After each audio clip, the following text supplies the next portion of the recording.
ఈరోజు మనం మన బిడ్డని తీసుకోవాలంటే మనం ఏం తెలుసుకోవాలి? ట్రీట్మెంట్ తీసుకునేటప్పుడు మనం ఏమి జాగ్రత్తలు తీసుకోవాలి? ఏం పాటించాలి? డయట్ పరంగా, ఎక్సర్సైజ్ పరంగా, తర్వాత మన ఆలోచన పరంగా టెస్ట్లు ఏంటి, ట్రీట్మెంట్ ఏంటి, ఇటువంటిది మనం చూడబోతున్నాము. గర్భం ఏర్పడాలంటే 3 విషయాలు. ఒకటి, శారీరక లోపం ఏమేమి అనేది తెలుసుకోవాలి. పనిచేసే తీరులో ఏం ప్రాబ్లం, మానసికంగా మనకేంటి. ఇంకోటి ఏంటంటే భార్యాభర్తలు కలిసి ఉండడం. భార్యాభర్తలు కలిసి ఉన్నప్పుడు ఒక చిన్న ఇది ఏంది తెలుసుకోవాలంటే వాళ్ళు సంతోషంగా ఉండడం, అది చాలా ముఖ్యం. మిగిలినది ఈ 3 ముఖ్యమైనవి. ఇది శారీరక లోపం, పనితీరు, మానసికంగా మన ఆలోచన విధానం. ఇప్పుడు శారీరక లోపం అనేది చాలా ముఖ్యమైనది. ఎందుకంటే శారీరక లోపం సరి అయినప్పుడే అది పని చేయగలుగుతుంది. శారీరక లోపం హాస్పిటల్కు వచ్చి ట్రీట్మెంట్ తీసుకుంటేనే బాగవుతుంది. కాబట్టి శారీరక లోపం ఉన్నప్పుడు మనం ఆలోచన విధానం ఎంత బాగున్నా కూడా మనకి ఇది సరిగ్గా సక్సెస్ కాదు. అంటే ట్యూబ్ లైట్లో స్విచ్ అంతా ఆన్ అయింది, కరెంట్ అంతా ఉంది, ట్యూబ్ లైట్లోనే కొంచెం ప్రాబ్లం. ఆ ట్యూబ్ లైట్ బాగా చేసేసుకుంటే ఏమవుతుంది, ఎక్కడ ప్రాబ్లం అది చూసుకొని అది కొంచెం సరి చేసేసుకుంటే అది బాగా అయిపోతుంది. అట్లా ఇది మనం గర్భసంచి, అండాశయం, ట్యూబ్, ఇది ఎందుకు తెలుసుకోవాలంటే బాగా గమనించండి. నా ప్రాబ్లం ఏంటి అనేది మనం ప్రతి వాళ్ళకి తెలియాలి. నా ప్రాబ్లం ఏంటి, దానికి ఏం టెస్ట్లు చేయబోతున్నారు, ఏం ట్రీట్మెంట్ తర్వాత ఏమి ఇంప్రూవ్మెంట్ వచ్చింది లేదా ఏ ఇంప్రూవ్మెంట్ రావాలి. ఈ శారీరక లోపం గురించి ముఖ్యమైనది ఏంటంటే అండాశయం. ఇది 2 సైడ్లో ఉంటుంది. అట్లనే 2 ట్యూబ్స్ ఉంటాయి అన్నమాట. ఈ అండాశయంలో అండం 1 నెలకి ఒకటి పెరుగుతుంది. ఇది మంచి సైజులో పెరిగి విడుదల అవ్వాలన్నమాట. 20 to 30 mm.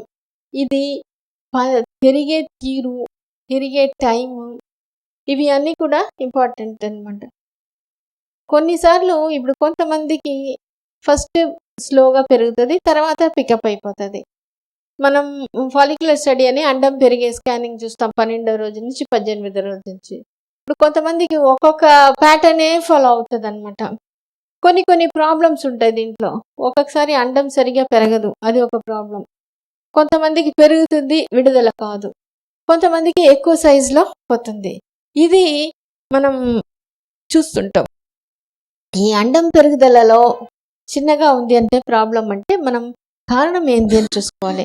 ఒక్కొక్కసారి పాలిసిస్టిక్ ఓవరీస్ అని ఉంటుంది. అండాశయంలో చిన్న నీరుగడ్డలు ఉంటాయి. అట్లా ఉన్నా కూడా అండం సరిగ్గా పెరగదు. ఇంకొకసారి అది బాగుంటుంది, అయినా కూడా పెరగకుండా ఉంటుంది. అప్పుడు మనం దానికి ఏం చేస్తామంటే ట్యాబ్లెట్ చూసుకొని డోస్ అడ్జస్ట్ చేసి పెంచుతాము. అవసరమైతే మనం ఇంజెక్షన్ ఇస్తాము.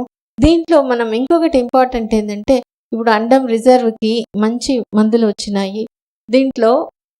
దీనికి కావాల్సిన ఇంధనం బాగా ఇవ్వాలి, అంటే ప్రోటీన్స్ బాగా ఇవ్వాలి డయట్ పరంగా. ప్లస్ మనం విటమిన్స్, సప్లిమెంట్స్ కూడా మనం ఇస్తాము. ప్రోటీన్స్, విటమిన్స్ బాగుండాలి. దీనికి రక్త ప్రసరణ కూడా బాగా అవ్వాలి. రక్త ప్రసరణ బాగా ఉన్నప్పుడే ఏ అవయవమైనా బాగా పనిచేస్తుంది. ఇక్కడ రక్త ప్రసరణ మన అండాశయానికి బాగుండాలి. గర్భసంచికి ఇప్పుడు అండాశయంలో వచ్చే రక్త ప్రసరణ అనేది చాలా సన్న రక్తనాళాలు ఉంటుంది. అట్లనే గర్భసంచి లోపల పరకపోయే రక్తనాళాలు కూడా చాలా సన్నగా ఉంటుంది. ఇప్పుడు దీంట్లో ఈ ఎక్సర్సైజ్ అందుకనే మనం బాగా చేయమని చెప్తాం. ఎక్సర్సైజ్ చేసినప్పుడు వాటర్ బాగా తీసుకోమంటాం. ఈ సన్న రక్తనాళాల్లో రక్తం పోవాలంటే బ్లడ్ పల్స్గా ఉండాలి. కండరాలు బాగా పని చేసినప్పుడే, అప్పుడు స్ట్రెచ్ అయినప్పుడే ఇక్కడ రక్త ప్రసరణ పోతుంది.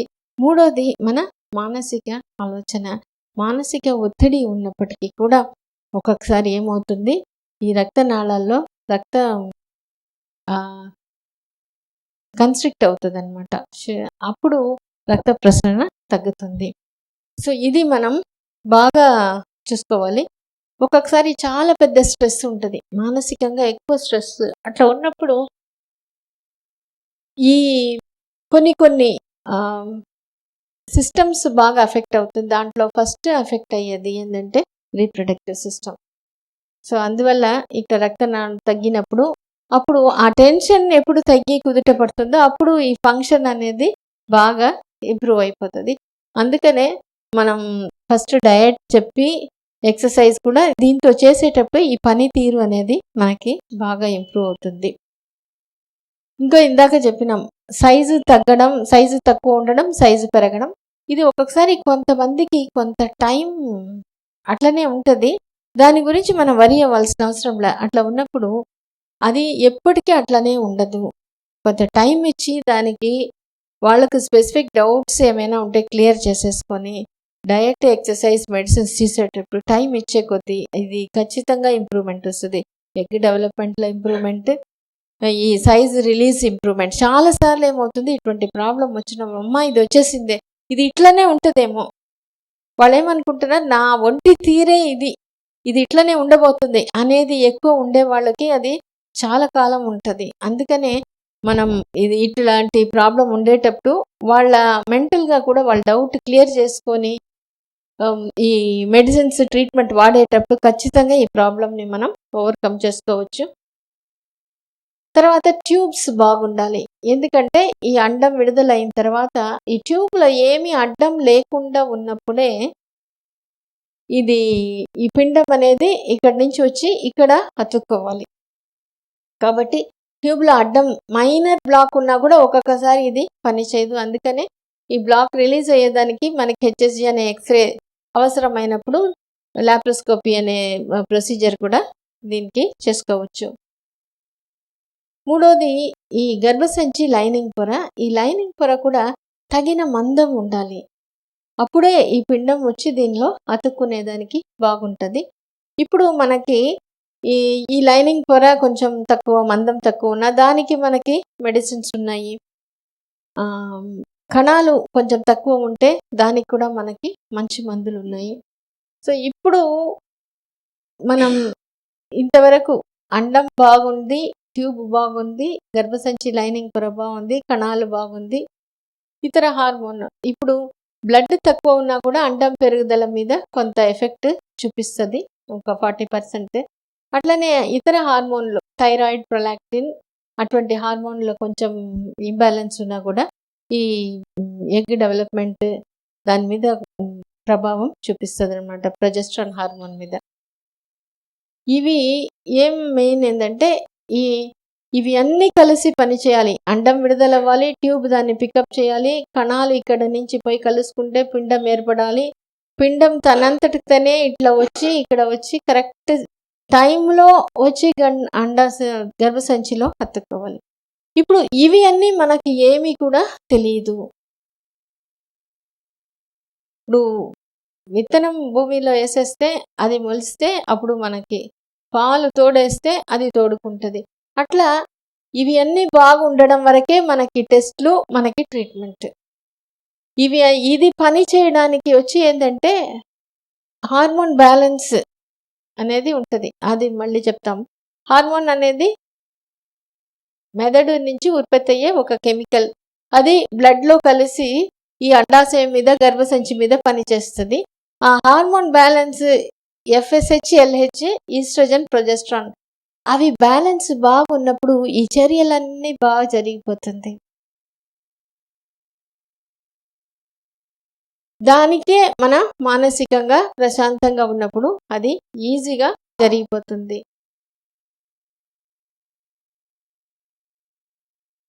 ఇప్పుడు ఈ అండం విడుదలైతే ఇది పిండంగా ఏర్పడి పిండం ఇట్లనే వచ్చి గర్భసంచిలో అతుక్కుంటుంది.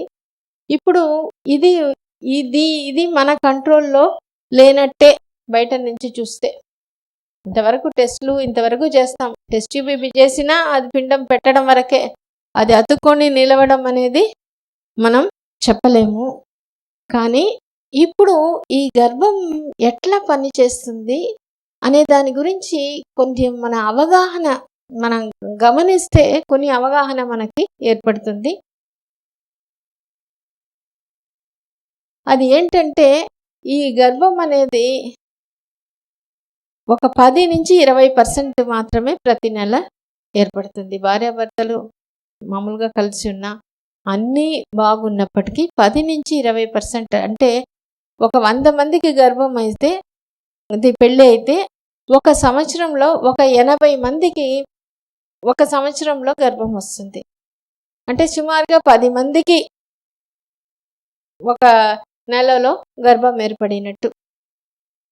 స్లోగానే ఇది పనిచేస్తుంది, కానీ ఖచ్చితంగా పనిచేస్తుంది. అది గర్భం, అది గమనించాలి. వీళ్ళందరూ ఏంది ట్రీట్మెంట్కి డాక్టర్ దగ్గర పోరు. సో అదే మనం ఈ ఒక పాయింట్ బాగా తెలుసుకోవాలి. మనం గుండె కొట్టుకోవడం 1 నిమిషానికి 70 టైమ్స్ కొట్టుకుంటుంది. ఇవి అని ఫిక్సెడ్. అట్లా ఇది ప్రతి నెల 10-20% ప్రెగ్నెన్సీ వస్తుంది. కానీ కొన్ని సందర్భాల్లో బాగా వస్తుంది, కొన్ని సందర్భాల్లో లేట్ అవుతుంది. అది ఏంటి అని చూస్తే ఇది మనకి బ్రెయిన్లో ఉండే హైపోథాలమస్ అనే సెంటర్. ఇక్కడ మన ఆలోచనలు ఉత్పత్తి అయ్యే ప్రదేశం. ఇక్కడ నుంచే ఈ హార్మోన్లు ఇది స్టార్ట్ అవుతుంది, ట్రిగర్. దానికి కింద పిట్యూటరీ అనే గ్రంథి ఉంటుంది. దాంట్లో నుంచి ఈ FSH LH ఈ అండాశయం మీద పనిచేస్తుంది. ఇక్కడ నుంచి ఈస్ట్రోజన్ ప్రొజెస్ట్రాన్ ఇది మళ్ళీ గర్భసంచి మీద పనిచేస్తుంది. సో ఈ FSH LH ఈస్ట్రోజన్ ప్రొజెస్ట్రాన్ ఈ బ్యాలెన్స్ బాగా కుదిరినప్పుడు నీకు ఈ ప్రెగ్నెన్సీ అనేది సులభంగా ఏర్పడుతుంది. ఇప్పుడు అది ఎట్లా పనిచేస్తుంది అంటే మనం దాని గురించి ఆలోచన చేయకుండా ఉన్నప్పుడు, ఈ సంవత్సరంలో వచ్చిన వాళ్ళు కూడా ఎట్లా అంటే దాని గురించి ఎక్కువ ఏం పట్టించుకోరు. అప్పుడు అది పని చేసేస్తుంది. కొంతమందికి చూస్తుంటాం అన్నీ బాగుంటుంది, పెళ్ళై 2 ఏళ్ళు అయి ఉంటుంది, నాకు రాలేదే, ఈ నెల కూడా వచ్చేసింది, అన్నీ బాగుందంటున్నారు అయినా రాలేదే, నేను మా ఆయనకి ఏంట్లా చెప్పేది, మా అత్త మామలు బాగా ఎదురు చూస్తున్నారు.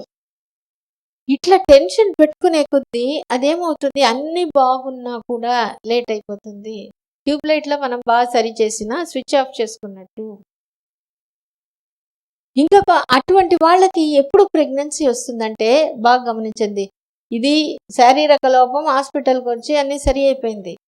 ఒక్కొక్కసారి ఇంట్లో పెళ్ళి జరుగుతుంది, ఏమైనా ఫంక్షన్ ఉంటుంది, టూర్కి వెళ్ళి ఉంటారు, దీని గురించి పూర్తిగా మర్చిపోయి ఉంటారు. ఎప్పుడో ఒకసారి భార్యాభర్తలు కలిసి ఉంటారు, ఆ నెల టక్కన వచ్చేస్తుంది. మనం మానసికంగా రిలాక్స్డ్గా ఉన్నప్పుడే ఇది బాగా పనిచేస్తుంది. దీనికి హార్మోన్స్ మనం బ్రెయిన్లో విడుదల అవుతుంది. మనం ఇప్పుడు అర్థం చేసుకునే దానికోసం ఏంటంటే మన బ్రెయినే ఒక తల్లిగా అనుకుంటే, ఈ గర్భసంచి అండాశయంని బిడ్డగా అనుకుంటే, ఈ బిడ్డ ఎట్లా బిహేవ్ చేస్తుంది అనేది చూసుకుంటే దానికి అచ్చు అట్లనే ఇది పనిచేసేస్తుంది. దాన్ని గమనిస్తాం. ఒక్కొక్కసారి కొన్ని సందర్భాల్లో మానసికంగా శారీరకంగా కొన్ని మార్పులు వచ్చినప్పుడు, ఇప్పుడు మనకు ఫీవర్ కానీ లేదా వేరే దేనికైనా వేరే మాత్రలు వాడుంటాం, ఫీవర్ వచ్చి ఉంటుంది. ఇటువంటి టైంలో కానీ లేదంటే మన ఆహారంలో మార్పు, ఉపవాసాలు ఉంటాం, లేదంటే కొన్ని టైంలో ఎక్కువ ఫంక్షన్స్ అటెండ్ అయి ఉంటాం, ఎక్కువ ఇటువంటి జంక్ ఫుడ్ ఎక్కువ తిని ఉంటాం, లేదా ఇంట్లో పని మనిషి వచ్చి ఉండదు ఎక్కువ పని, లేదా కొత్తగా ఎక్సర్సైజ్ మొదలు పెట్టి ఉంటాం. అటువంటి టైంలో కానీ ఊరు ప్రయాణాలు చేస్తుంటాము ఊరికే ఫ్రీక్వెంట్గా, అటువంటి టైంలో కానీ వెయిట్ పెరుగుదల లేదా తగ్గడం సడన్గా అట్లా ఉన్నప్పుడు, నిద్రలో కొంచెం తేడా ఏమైనా వచ్చినప్పుడు, సరిగ్గా పట్టకుండా అట్లా ఏమైనా ఉన్నప్పుడు, టెన్షన్, ఇప్పుడు స్టూడెంట్స్కి అయితే ఎగ్జామ్ అంటే టెన్షన్, అట్లా ఏమైనా ఉన్నప్పుడు, ఇప్పుడు అట్లాంటి టైంలో ఏమవుతుందంటే పీరియడ్స్లో మార్పు వస్తుంది. అది ముందు అయినా రావచ్చు, కొద్దిగా లేట్ అవ్వచ్చు, ఎక్కువ కావచ్చు, తక్కువ కావచ్చు. ఒకసారి వెంటనే మనం స్కాన్ చూస్తాం, అన్నీ బాగానే ఉంది కదా, జస్ట్ వెయిట్ చేస్తాం. అంటే ఇటువంటి రీజన్ ఏమైనా ఉంటే కొన్నాళ్ళు వెయిట్ చేస్తే కొన్ని నెలల్లో అది సర్దుకొని నార్మల్ అయిపోతుంది. కాకపోతే కొంతమంది ఏంటంటే, అయ్యో ఇది తొందరగా వచ్చేసిందే, ఇది ఇట్లనే ఉండిపోతుందేమో, ఇది మారదేమో. ముఖ్యంగా కొత్తగా పెళ్లి చేసుకొని అత్తగారింటికి పోయి ఆ వాతావరణ అడ్జస్ట్మెంట్లో శారీరకంగా మానసికంగా కొంతమందికి రెగ్యులర్ పీరియడ్స్ ఇర్రెగ్యులర్ అవుతుంది. అప్పుడు ఏం చేస్తారు వాళ్ళు, అత్తగారు ఆతృతగా అది ప్రెగ్నెన్సీలో అనుకుంటారు. ఒకసారి 2 సార్లు చూసి అది ప్రెగ్నెన్సీ లేదు అనేటప్పుడు అత్తగారు మెల్లమెల్లగా డౌట్ పడుతుంది. ఈమెకి కూడా కొంచెం గిల్ట్ ఫీలింగ్ వస్తుంది, అయ్యో నేను అత్తగారిని బాధ పెట్టించేసానే అని. కొన్ని ఒక 3-4 టైమ్స్ అయితేటప్పుడు మెల్లగా చెప్తుంది, మా నీకు ముట్లే సరిగ్గా రావట్లా, ఇంకా ప్రెగ్నెన్సీ ఎట్లా వస్తుంది. ఆమె చెప్పింది ఇంక ఈమెకి అట్లనే పడిపోతుంది. అంతేనేమో నా ఆరోగ్యం పూర్తిగా దెబ్బతినిపోయింది అనేది అనుకునే కొద్ది ఏమవుతుంది, ఇక్కడ బ్లీడింగ్ నెలకు సరిగ్గా రాదు. సో అట్లా మనం దీన్ని అయ్యో ఇట్లా అయిపోయిందే అని అనుకునే కొద్దీ అట్లనే చేంజ్ ఉంటుంది. అదేం కాదు, ఇది టెంపరీ, అదేం కాదు, అదే వస్తుంది అనేది మనం వదిలిపెడితే ఏమవుతుంది, అది సెట్ అయిపోతుంది. ఇప్పుడు మనం రోడ్లో పోతుంటారు, కొంతమందికి గుడిసెలు ఉంటారు, ప్లాట్ఫామ్లో ఉంటారు, పిల్లకాయలు ఉంటారు. మనకు అనిపిస్తుంది వాళ్ళకి ప్రెగ్నెన్సీ గురించి ఏమి కూడా తెలియదే, అండం అంటే ఏం తెలియదు, ఎప్పుడు వాళ్ళు కలిసి ఉండాలని తెలియదు, అయినా పిల్లకాయలు పుట్టారు. నాకు అన్నీ తెలిసి కూడా నాకు పుట్టట్లేదు, నాకు అన్నీ బాగుండి కూడా పుట్టట్లేదు అంటే ఏంది, వాళ్ళు దాని గురించి ఆలోచించలే. చిన్న బిడ్డ వదిలినట్టు వదిలితే దానిపైన అది చేసుకొని వస్తుంది, ఖచ్చితంగా వస్తుంది. అదే బాగా గమనించాలి, ఖచ్చితంగా వస్తుంది. కాబట్టి ఏంటంటే ఇప్పుడు పక్కన వాళ్ళ మాట విని మనం అన్నట్టు మనం ఒక జడ్జ్మెంట్కి వచ్చేస్తున్నాం, నువ్వు చెప్పట్లేదు పో అని మనం అనుకునేటప్పుడు ఈ గర్భసంచి అండాశయం పని చేయలేకపోతుంది. ఇక్కడ కూడా మనకి బయట ఎవరైనా అంటుంటారు, ఏమని, ఎంతకాలం ట్రీట్మెంట్ పోతున్నావు, ఏమి ఇంకా రాలేదు నీకు, నీ డబ్బులంతా ఇట్లనే ఖర్చు పెట్టేసేతావా, ఊరికే డాక్టర్ చుట్టూ తిరగడం వేస్ట్ అని బంధువులు పక్కన వాళ్ళు అది చెప్పినప్పుడు మనం అట్లనే తీసుకుంటున్నాం, వాళ్ళ ముందు ఇట్లా అయిపోతున్నాం. వాళ్ళు చెప్పింది కరెక్టేనేమో, నేను వేస్ట్, ఇట్లా తల్లిదండ్రులు చెప్పినప్పుడు నేను వేస్ట్, నాకు రాదేమో, చాలా ఈజీగా పడిపోతుంది, వాళ్ళని నేను తృప్తి పరచలేదేమో. ఇట్లాంటి పరిస్థితిలో ఏం శారీరకంగా ఏం జరుగుతుంది, అప్పుడు వరకు రెగ్యులర్గా వచ్చే పీరియడ్ సడన్గా ఇర్రెగ్యులర్గా అయిపోతుంది. అప్పుడు వరకు పెరిగిన అండం సడన్గా సరిగ్గా పెరగకుండా పోతుంది, సడన్గా వెయిట్ పెరిగిపోతారు. అప్పుడు వాళ్ళు అంటారు, నేను అంతకుముందు మీ దగ్గరనే కదా ట్రీట్మెంట్కి వచ్చినాను, నాకెందుకు రాలేదు, ఎందుకు రావట్లేదు. ఇట్లా జరిగిందంటే వెనకాల ఎక్కడో ఎవరో అడిగారు, అడిగిన దానికి వీళ్ళు చాలా బాధపడిపోయినారు, తనల్ని తన నిందించుకోవడం. ఇది బ్రెయిన్, ఇది గర్భసంచి అండాశయం. సో అట్లా ఉన్నప్పుడు ఇది పని చేయదు, కొంచెం ఎక్కువైతే షట్ డౌన్ అయిపోతుంది, ఎగ్ సరిగ్గా పెరగదు. అప్పుడు మనం శారీరకంగా అన్నీ చెక్ చేసుకొని అది లేదు అంటే మనం బాగా తెలుసుకోవాలి, ఏం చేస్తే ఈ బిడ్డ పనిచేస్తుంది. ఒకటి, దాన్ని వదిలిపెడితే పనిచేస్తుంది, లేదంటే ఇట్లా ఉన్నప్పుడు మనం దగ్గర తీసుకెళ్ళి ఏం కాదులే, వాళ్ళు ఎవరు అన్నారు, కాసేపు మనం తిట్టిన తర్వాత మనం ఇది చేయాలి, ఏం కాదులేమ్మా, ఏం నేనులే అనేది మనం అట్లా చెప్పినప్పుడు స్లోగా వాళ్ళు ఫ్రీ అవుతారు. వాళ్ళు చెప్పిన మాటలు మనం తీసుకోవాల్సిన అవసరం లేదు, ఇది మనకు మనం చెప్పుకోవాలి. వాళ్ళు జడ్జిమెంట్ కరెక్ట్ కాదు, ఎందుకంటే వాళ్ళకి తెలియదు మనకేం కావాలి. మన బిడ్డ కావాలంటే ఏంది, మన గర్భసంచి మన అండాశయం పని చేస్తేనే. వాళ్ళు మాటలు విని వాళ్ళ మాటలు నిజం చేసుకోవాలి. అది అమ్మ అయినా, అత్త అయినా, భర్త అయినా. వాళ్ళు చెప్పారు కాబట్టి, వాళ్ళు బాధపడ్డారు కాబట్టి మనం గిల్ట్ ఫీల్ అయినాము, ఇంతే సంగతులు, పని చేయదు. అందుకనే మనతో మనం మాట్లాడుకోవాలి మెల్లగా. ఏం కాదులే, వాళ్ళకి తెలియదు. కానీ మన గర్భసంచి అండాశయం అంటే మన మీద మనం మాట్లాడుకొని మనం ఎప్పుడు ఫ్రీగా ఉంటామో అప్పుడే ఇది పని చేస్తుంది. అందుకనే పర్వాలేదు, వాళ్ళ మాటలు మనం తీసుకోవాల్సిన అవసరం లేదు. అది వదిలేసిన తర్వాత ఫ్రీగా వేరే విషయంలో ఏదో సంతోషంగా ఉండే పనిలో మనల్ని డైవర్ట్ చేసుకోవడం. అప్పుడు తర్వాత మెల్లగా చిన్నగా మనతో మనం మాట్లాడుకోవడం. చిన్నగా ఈ పని చేస్తాం. అందుకనే ఇష్టంగా డయట్, ఇష్టంగా ఎక్సర్సైజ్ నా బిడ్డకి నేను చేసుకుంటున్నాను, నా బిడ్డ కోసం నేను చేసుకుంటున్నాను. నేను ఎందుకంటే ప్రెగ్నెన్సీ తెచ్చుకోవడం మన చేతిలో ఉంది. వాళ్ళకేమీ తెలీదు. ఇది పని చేస్తేనే, మనం సంతోషంగా ఉంటేనే, మనం పట్టుదలగా, మనం ధైర్యకంగా, మనం నమ్మకంగా ఉంటేనే ఇది పని చేస్తుంది. కాబట్టి మనలో ఉండే సెల్ఫ్ టాక్ని మనం మార్చుకోవాలి. ఇప్పుడు ఏం చేసినాం, వాళ్ళు అంటారు కాబట్టి నేను వేస్ట్, నేను ఫెయిల్యూర్, నేను వెనకాల పడిపోయినాను, వాళ్ళు పీరియడ్స్ వస్తే వచ్చిందని చెప్తాం. వాళ్ళు బాధపడితే బాధపడని, ఇది టెంపరీనే, ఇది ఎప్పుడు ఇట్లా ఉండదు. ఎందుకంటే వాళ్ళు బాధపడతారు, అది వాళ్ళ చాయిస్. మనం ఏం చేయాలి, మనం బాధని వదిలిపెట్టేసేసి మెల్లమెల్లగా సంతోషంగా అయితేనే మనం బాగా పని చేస్తాము. ఈ తెలుసుకొని నిర్ణయం తీసుకోవాలి, ఈ డెసిషన్ తీసుకోవాలి. అప్పుడు తీసుకునేటప్పుడే పక్క నుంచి రోజు కొద్దిగా అయ్యి డయట్ చేసేటప్పుడు, ఎక్సర్సైజ్ చేసేటప్పుడు ఇష్టంగా నా బిడ్డ కోసం నేను చేస్తున్నాను, నేను చేసుకుంటా, అవుతుంది. లేట్ అయితే ఏముంది, లేట్ అయితే ఏం కాదు. కానీ ఖచ్చితంగా ఇది మనం సంతోషంగా ఉంటే అది బాగా పని చేస్తుంది అనే భద్రతా భావం ఎప్పుడు వస్తుందో, మనం ఉన్నాము అనే ఫీలింగ్ మనకు ఎప్పుడు ఉంటుందో అప్పుడు ఇది ఈజీగా అయిపోతుంది. ఎందుకంటే ఇది న్యాచురల్ ఫంక్షన్, ఇదేం జబ్బు ఏమీ కాదు. బాగా అర్థం చేసుకోండి. అండం పెరుగుదలలో కొద్దిగా ప్రాబ్లం ఉండొచ్చు, అదంతా ఆ ఒక పార్ట్ని సరి చేసి పెట్టడం. కానీ ఇవి అన్నీ కలిసి పని చేయడం న్యాచురల్ ఫంక్షన్, అది పని చేసి తీరాల్సిందే. నువ్వు వదిలిపెట్టు బాధపడడం.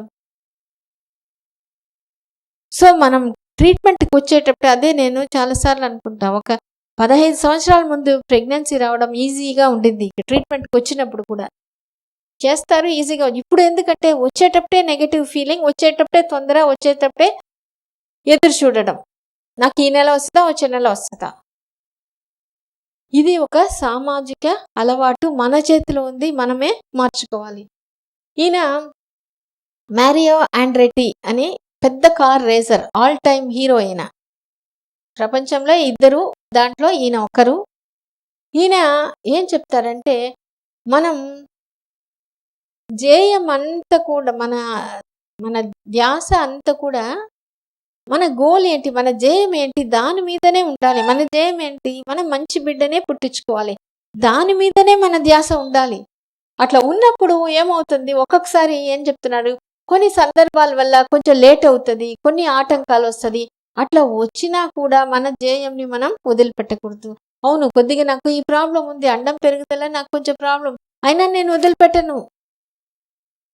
అందుకని మనతో మనం మాట్లాడడం స్ట్రాంగ్ అయినప్పుడు వేరే వాళ్ళ మాటలకి మనం ఎక్కువ ఇంపార్టెన్స్ ఇవ్వము.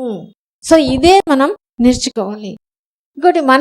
ఇంకోటి ఏంది, మన బిడ్డని మనం కంటాం, మన ప్రాబ్లం మనం ట్రీట్మెంట్ తీసుకుంటాం, ఆ బాధ్యత నాది, వీళ్ళు పక్కన నాకు హెల్ప్కి ఉన్నారు అనేది ఉన్నప్పుడు. ఇంకోటి ఏంది, మన ధ్యాస అంతా మన ధ్యేయం నుంచి పక్కకు పోయినప్పుడు చాలా పెద్ద అడ్డంగా అనిపిస్తుంది. ఓ, ఈ అడ్డం పెద్ద ప్రాబ్లం అయిపోతుంది, ఈ కణాలు పెరగడం చాలా ప్రాబ్లం అయిపోతుంది, ఇన్నేళ్ళు అయిపోతుంది, ఇవి అన్ని పెద్ద పెద్ద ప్రాబ్లం అనిపిస్తుంది. కానీ ధ్యేయం బాగా మనకి దగ్గర ఉన్నప్పుడు, ధ్యేయం మీదనే ధ్యాస ఉన్నప్పుడు అవి పెద్దగా అనిపించదు. ఇంపార్టెంట్గా ఫైనల్గా ఏం చెప్తారంటే, ఈ కార్లో పోయినప్పుడు రోడ్డు మీద మాత్రమే చూడు, సైడ్లో గోడల్ని చూడబాకు. గోడల్ని ఒక్కరవ చూస్తే కార్ అటపై కొట్టేస్తుంది. అర్థమవుతుంది కదా.